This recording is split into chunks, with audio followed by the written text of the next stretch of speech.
Stop the cap. All right. I guess I'll just piggyback off of what I said in my other video. Make a whole separate video for this to address this big issue. Let me say this ahead of time. I think white women have a bigger issue with this than black women. You know, black women are primarily focused on being the marginalized group of women and their beauty not being recognized, and you know, they're mainly focused on that. I mean, honestly, I think a lot of the complaints wouldn't even exist if black women felt more desired than they currently are. That's what I think. If they felt that way, you know what I mean? If they knew that they were the first choice, I think that a lot of the, you know, complaints would cease, you know, because even when it comes to the community being maintained, as matriarchal as the black community is, again, you know, now the community being broken is used as justification. But how much did sisters particularly care about that, you know, when, you know, they were dealing with the men that they were dealing with, having the babies that they were having? And as long as black men weren't talking about submission, you know, the community stuff wasn't, you know, a chief complaint. I'm not saying that nobody was complaining about it, but, you know, right now it's a chief complaint. I will not submit until black men win a race war and, you know, fix the community and yada, yada, yada. But it's like, you know, from the perspective of an EL, you're sitting there, you're looking at that, but you already had the babies. Like, what are you talking about? Like, you act like you stand on business, you stand on something, and all we got to do is sit there and look at, you know, who y'all are having babies by. You know, I'm like, he didn't do any of that stuff. But all the stuff that you're demanding right now, he wasn't doing any of that stuff. But see, the key difference is the role that I expect her to play versus the role that he expected her to play. You know, like, niggas being niggas is, I mean, what is there to be expected of them? You know, their thought process and whatnot, right? So when it comes to white women, you know, on the other hand, white women get real academic when it comes to feminism. And they only view it, and I'm not saying that you don't have academic black women who try to, like, quote bell hooks or some shit like that.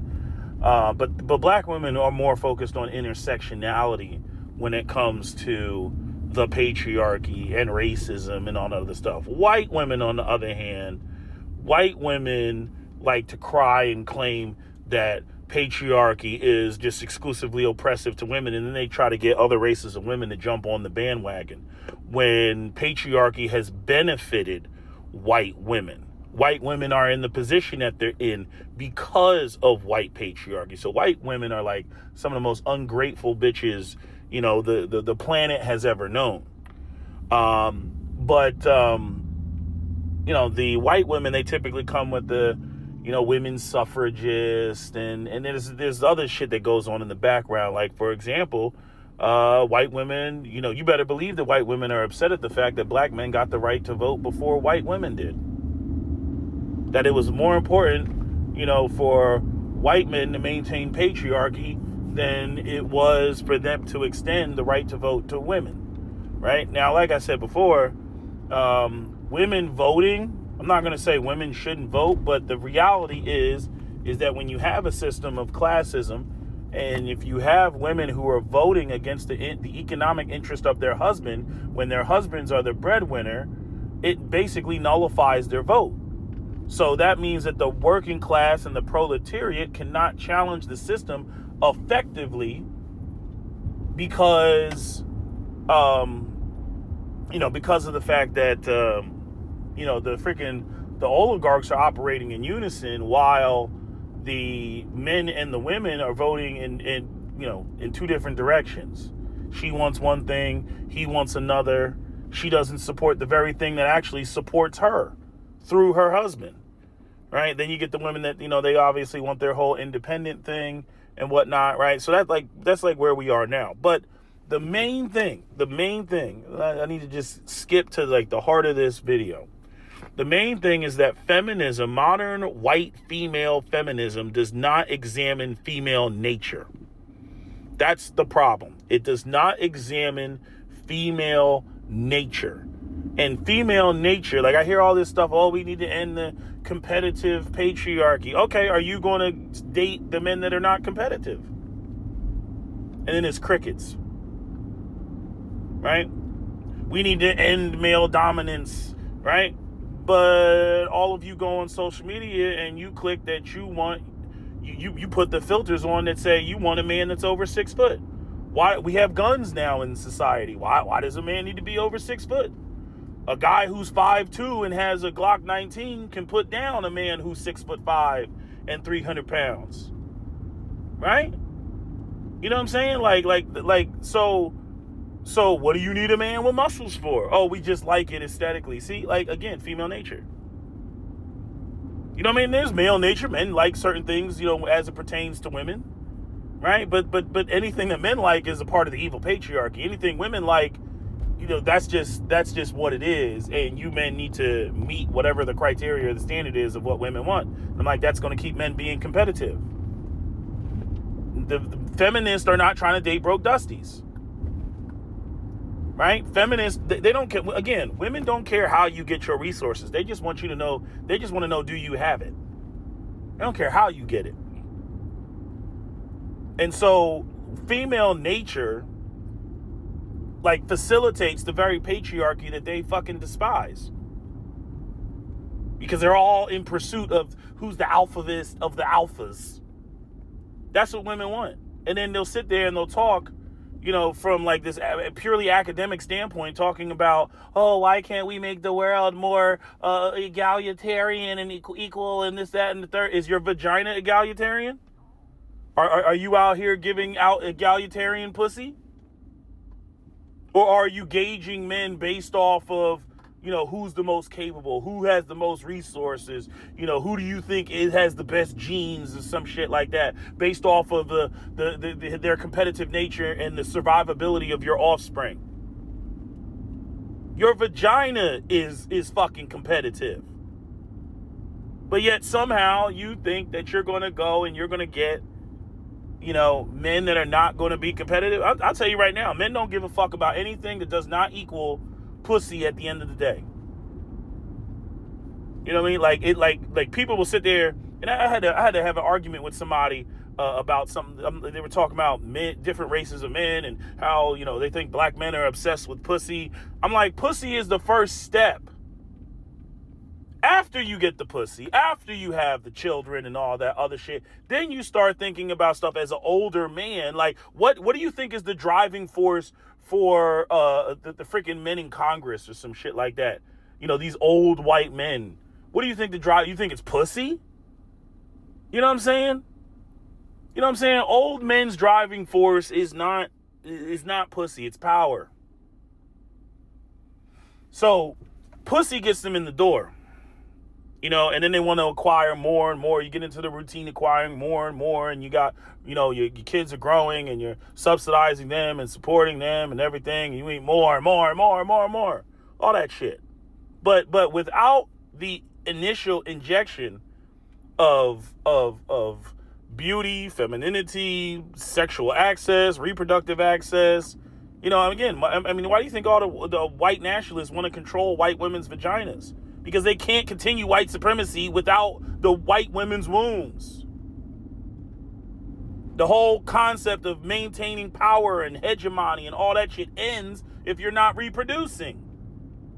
So, pussy, at the end of the day, is extremely important. It's extremely important. What people are confusing or conflating is lust and sexual attraction, you know, and sexual satisfaction of busting a nut. They're confusing that with the primary purpose of pussy, which is reproduction. But you know, I keep seeing all these white women, they up there, they bitching, the patriarchy, okay, all right.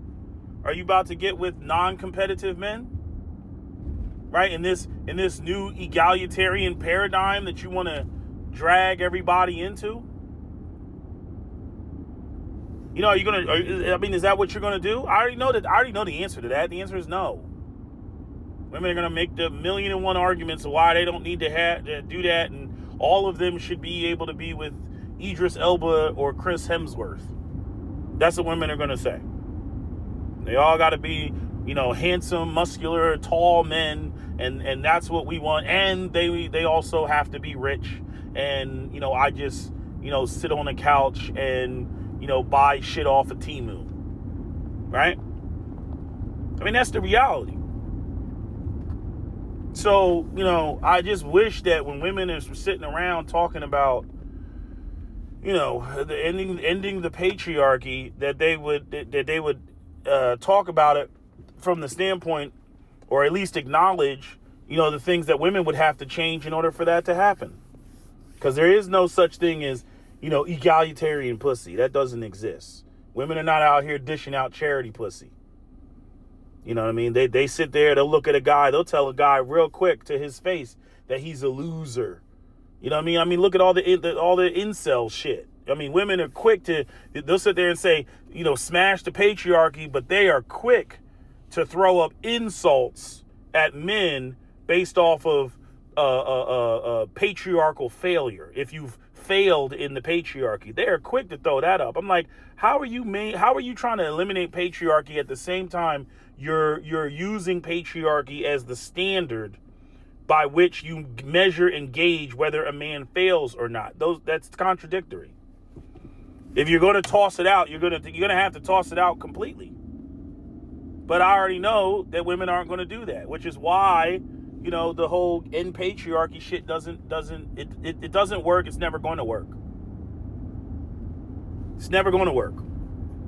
And this amplifies to like bigger issues like in the world. Like at the end of the day, like I was having a conversation with somebody else talking about how the world is a closed ecosystem. Capitalism is an exploitative system that requires, other nations to be exploited. But again, you get to a point where you conquer everything, right? The game of Monopoly essentially has to end because you have so many hotels on the damn board, that, you're going to have to, either reset the game or you're going to perish. I mean, this is the problem. Why do you think nothing's manufactured in America? Everybody's currency, essentially, I think the UK's is higher right now, but I'm saying for the most part, everybody's currency is less than the United States. Everybody wants the dollar. So if everybody's currency is less than the United States and people are like, oh, we're going to create American manufacturing, who the fuck are you going to sell it to other than other Americans? And then on top of that, you got the doors open because you let these companies go overseas to take all the jobs overseas to get a higher return on investment by employing people that they only had to pay pennies on the dollar to manufacture goods and then import them back into the country, right? And it's already been proven. It's already been proven that Americans, they will not buy, they refuse to buy American goods at American prices. They just won't do it. Which, I mean, it's like the whole thing spirals in on itself, like, because American workers don't make enough money to freaking do that. They don't make enough money to sit there and pay an extra, $25, $50, $100, on an item that says American made. There's only certain things that I'll buy that are American made that actually, mean something, even though the Turks have really undermined that. But like when it comes to guns, I'll take American made a little bit more seriously, like Smith & Wesson and stuff. But, some of these other countries like Turkey that are coming out with firearms for half the price and almost double the value when you really open up the gun and look at the internals. Like I told, the SAR-9, the Turk from Sarzamaz. I mean, and compare that to, like, I know Glock is a fucking Austrian gun, but compare that to the Glock 19. It's basically a Glock clone, but I mean the internals, the parts are more robust. You got what's the other gun from Turkey? Is it from Turkey? I think it's made in Turkey. The BRG-9, imported by Buffalo Bore, I think. Right? It's made with a stronger steel. The steel is stronger, which allows it, I think it has something to do with why it has a thinner barrel, because the steel itself is stronger, so it didn't need to have a thicker barrel like some of the other guns have. I don't know if that's actually true or not, but I'm just saying, that's one of the selling points that they put. They were like, actually, we used, we used a harder steel than what is actually typically used on most firearms. And they tried to sell that point, you know? So, you know, the only time you're really going to see infinite growth, and even with infinite growth, like, you ever thought about that? The infinite growth model, like, you know, like what you saw in, what was it? The video game Destiny, where the Traveler, you know, that big white orb came down and, you know, started terraforming all the planets like Mars and Venus and shit, and humanity moved to those locations and all that. The thing is,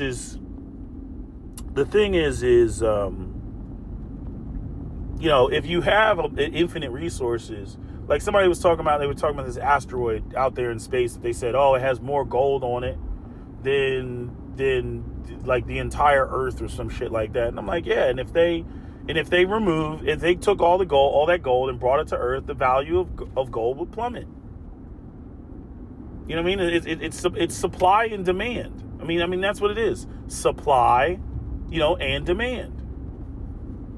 You know, so, you know, we live on a finite planet with finite resources. You know, some group has to be exploited, right? And then some group has to buy your shit, which again, if you have the number one currency, if you have the world's reserve currency, right? Yeah, it puts you in a position of power in terms of many other things, but then in terms of jobs for your people, you're losing because nobody can afford your shit. You know, I do think that the world needs to go to a different system. You know, this is where people want to talk about the, you know, one world government or whatever. But again, we live on a finite planet with finite resources. You know, this idea of infinite growth and perpetual markets, and the idea that you're going to, you know, be able to just constantly, you know, exploit. I mean, basically, you basically have to reset the game every so often. Have a nuclear war, let everything reset and start all over again, you know, so that you can actually have growth. You gotta literally, somebody's got to come in and flip the table over so that you can have growth again. Because eventually you get to a point, you know, where you max out. And again, this is, you know, my mind is just keep going, but this is what always gets me about people who talk about, you know, they want to, oh, I'm a Christian, I want to die and go to heaven and everything. Okay, well, what are you going to be doing in heaven? Because humanity can't even handle heaven on earth, or even the idea of creating it. You know what I mean? There's so much available fucking land in this country, and, you know, like, everybody just wants to hang out at the coastlines and the shores and shit like that, right? There's more than enough land. There's more than enough water. There's more than enough resources. You know, I remember Joe Rogan sitting up there having that discussion with Neil deGrasse Tyson about, you know, freaking desalinating the oceans and so that we can have more fresh water.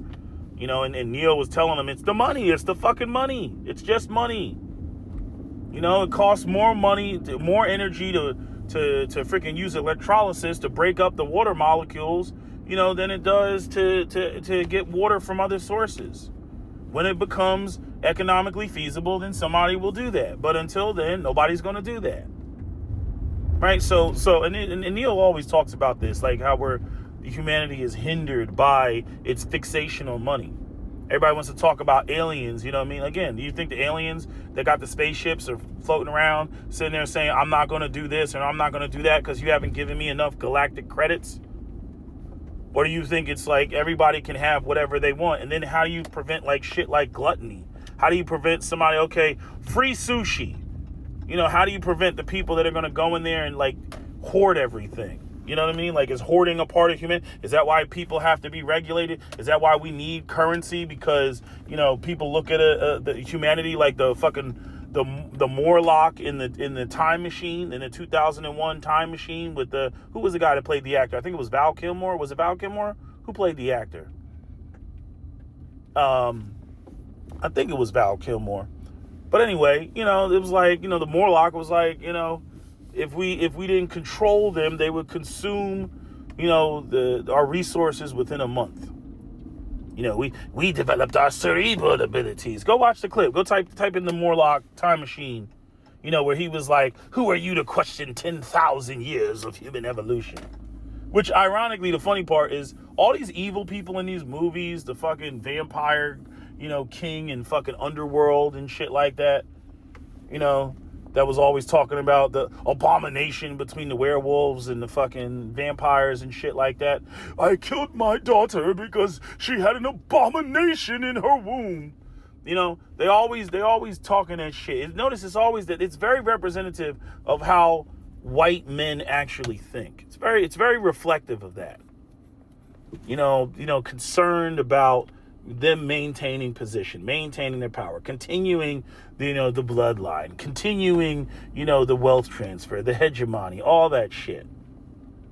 And they've gotten so fucked up, and they gotten to a point where, again, their birth rates are crashing. It's dwindling. Because they sold a dream, that they sold a promise that they can't deliver on, which is, essentially middle class prosperity. The funny thing is Singapore did it, but the United States is incapable of doing it because the people that are at the helm, in my opinion, are white men. And white men are too goddamn greedy. Like I said, the boomers, they will sell their houses to BlackRock, and their pregnant, granddaughter who's looking for a house with her husband that isn't paid enough to actually support a family.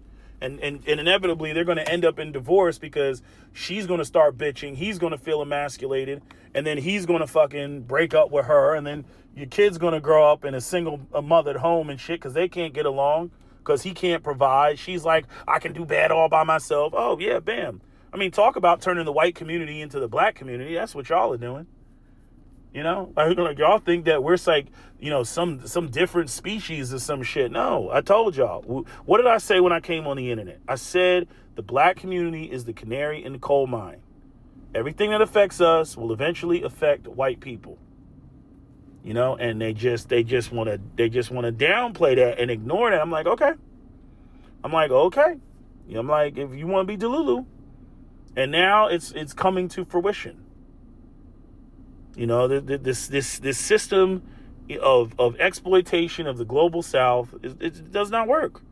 Again, what happens when Burkina Faso says yesterday's price is not today's price? Again, France, I think they lost 57 energy companies because of what's going on in Burkina Faso. How dare this black African nation control its own resources? How dare they?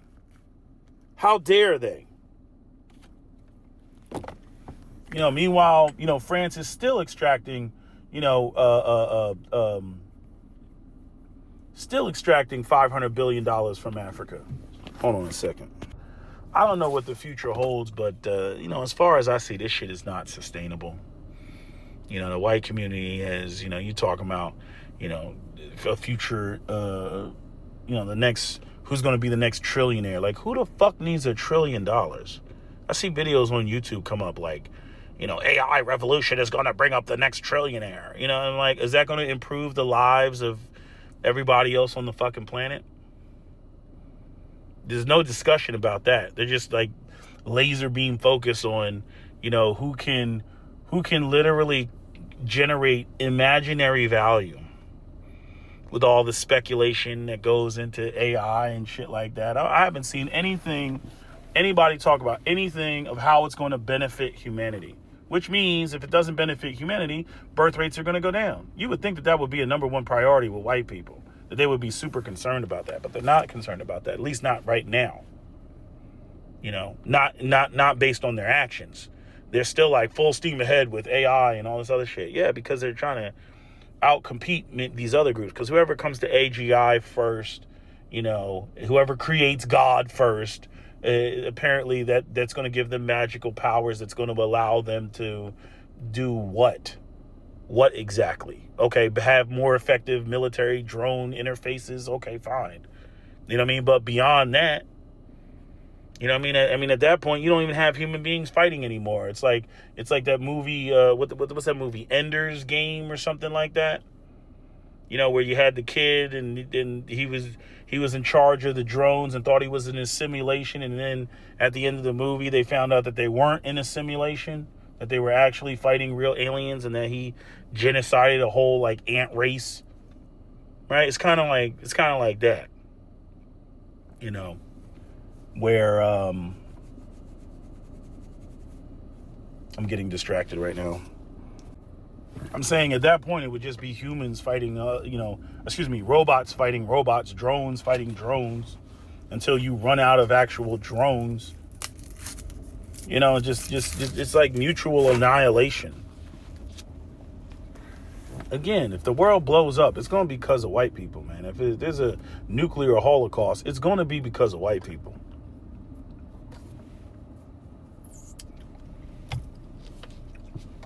They are a danger to us all. They're a danger to themselves.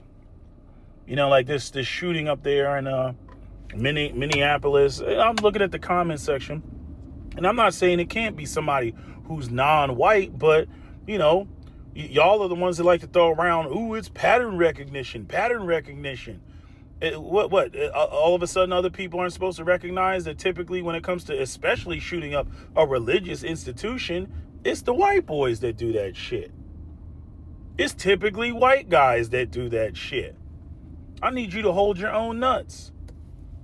There's a whole problem with running around thinking you're so goddamn perfect, that you can't even address your own pathologies and shit.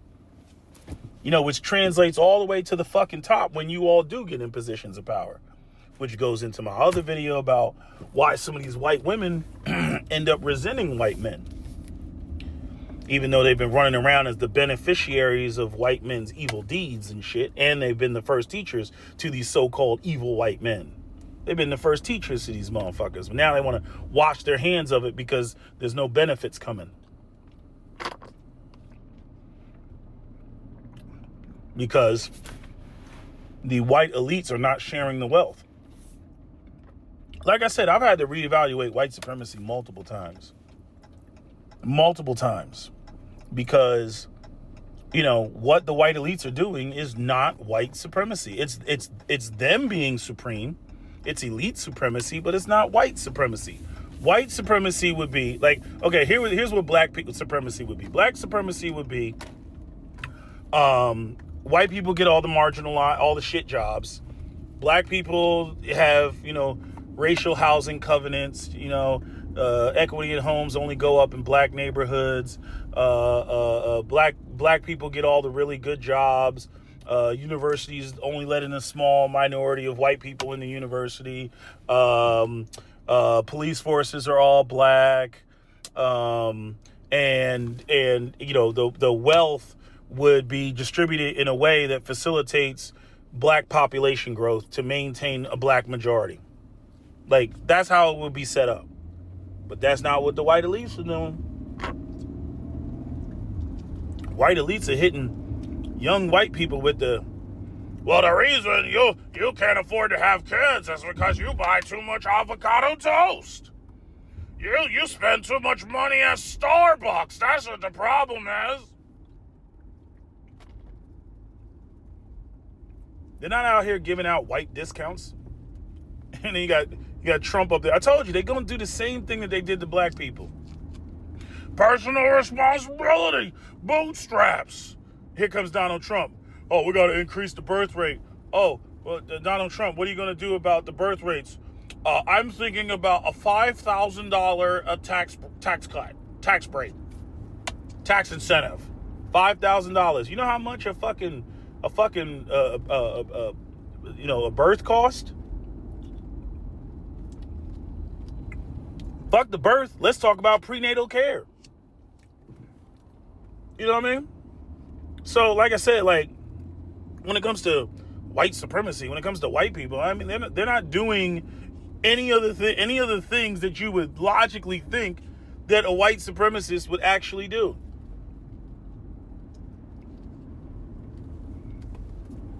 And then when you point this out, when you point how freaking, suicidal they are as a population, all they can do is come up and be like, oh, no, it's a Jewish conspiracy theory. It's the Jews. It's the Jews. I'm like, what do the Jews have to do with white men, who have gone on record basically saying that they're not really trying to pay anybody? I mean, seriously speaking, what do they have to do with the shit? They've been not wanting to pay you. They didn't want to pay you in the Gilded Age. They were paying coal miners in script. I don't understand this idea that, oh, it's the Jews. When the landowners, those that control the capital, you know, whether you want to say Carnegie, you know what I'm saying? At least Henry Ford had the right idea. Henry Ford is probably one of the only upstanding individuals. Granted, he didn't like unions. He hated unions, but he was the one that did the whole $5 a day. And then which was way above the standard rate then. And again, he went to war against Dodge to try to fight shareholder primacy, and he lost. Shareholder primacy is really what fucked y'all up. That whole shareholders get paid first as opposed to workers, you know, and basically incentivizing people to really feel like they're a part of, you know, this greater system. You know what I'm saying? What America wants is it wants its workers to act like bees in a beehive defending the queen when the hive does nothing for the bees. I'm like, you about to go into a full-blown mutiny the way you got this bitch set up. I remember when Cap used to tell me about his friend that was playing some game. I can't think of what it was. It was like Pirates. It was like an old PC game called Pirates and shit. And Cap was going to get into the game because the guy was like really addicted to the game. He's like, man, I love that game, da da da da. And he was like, man, he's like, all I gotta say is, when you play that game, make sure you keep enough, I think it was like booze on deck or something like that, because he was like, them motherfuckers will mutiny. You know, because that's what would happen in the game if you didn't keep enough, a certain amount of stuff for the pirates, enough booty or whatever, they would mutiny against you. It reminds me of Sim City and shit, like when if you didn't have enough stuff, like at the end of the year, and you would get that little newspaper that came across the screen, and it would be like, boo, you get the boo in the background, boo, boo, like you were a terrible mayor and shit. Yeah, because if you don't feed the wolves, eventually they will put you on the menu. And it seems like everybody has to be reminded, right? Like even with this whole thing with Trump, I love it. I love all of these white people getting they nigga wake up call. Ooh, do I love it. I talked to my parents. My parents are like, you know, they because I didn't vote, they treat me like I voted for Donald Trump. They loved it. I talked to my parents. They're like, yeah, your president did this today. Your president. I'm like, okay. But see, like, the thing is like, do you see the amount of white people kind of having they come to Jesus moment online? All these white women crashing out online, all these white men. I can't afford to live. Oh, I can't afford. Oh, I'm suffering. Oh, rent is $2,000. I can't afford it. What am I supposed to do? And nobody's hired, and they got nothing but ghost jobs. And when black people was trying to tell y'all what time it was, what did y'all say? Shut up, nigger. Personal responsibility. Bootstraps. Ha! You blacks always have excuses. You know. Why don't you learn some responsibility and some accountability? Now that it's happening to y'all want us to give a fuck. Now that it's happened to y'all want us to what? Be a shoulder for you to cry on or something? We try to tell you that classism comes before racism. Y'all ain't want to hear us. Trump doing the opposite. Everything, I'm going to bring down prices and I'm going to this and that, and bullshit. Them tariffs is fucking killing people. Especially out there in the Midwest. In the primary place, I mean, the white people, they got to be getting hit the hardest because there's places in this country where, I mean, black people don't even exist. All these white people losing their farms and shit in flyover country. Black people don't live out there. You can't get such and such seeds for such and such a price. You can't get the pesticides that you need, right? You can't get the feed that you need. You can't even sell the shit to previous trade partners that you were selling to. Now you got to find who's the fuck's going to buy your inflated priced shit, right? Because you trying to get paid in American dollars. All they got is yuan and fucking yen and whatever other fucking Southeast Asian currency they got. Rupees and shit. You can't even sell to them. Fucking your shit all up. You gotta understand that oligarchs want chaos in the markets. The corporatists, they want predictability. That way they can make long-term hedges and bets and shit like that, because they know where the markets are and where the markets are going. But when it comes to the oligarchs, no, they love chaos, because when everything collapses and everything crumbles, they're the only ones that have enough, freaking cash on deck. They're the ones that are liquid enough that they can just go and just buy and scoop everything up from the cheap. So crashes are they love crashes. Crashes are what make them billionaires. They go from, I got 20 million. They'll turn that 20 million into 4.6 billion with a crash. You know what I mean? And then be in Monaco somewhere, at 65 years old with a 19-year-old on their arm with no ass. You ever seen them bitches? They got no ass. They ain't built like shit. They be all plastic and stuff. They be loving them plastic bitches, man. Y'all be loving them no ass having, long-legged, looking anorexic with the plastic face. Inject her lips full of fucking full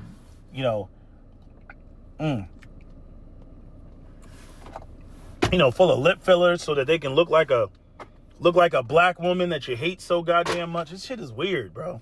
It's just weird. I'm sorry, I'm eating this Chick-fil-A cookies and cream milkshake. This shit is motherfucking delicious. I shouldn't be eating it, but Anyway, I know y'all don't like me eating and making a video at the same time, so let me let y'all go. That's my video, SWP out. Don't forget to comment, share, like, and subscribe.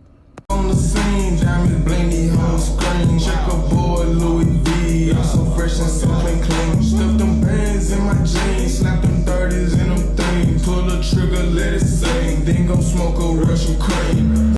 Move. Hold on. Yeah. Hello? Where you at? Where we at? Oh, you want to know where I'm at? We outside!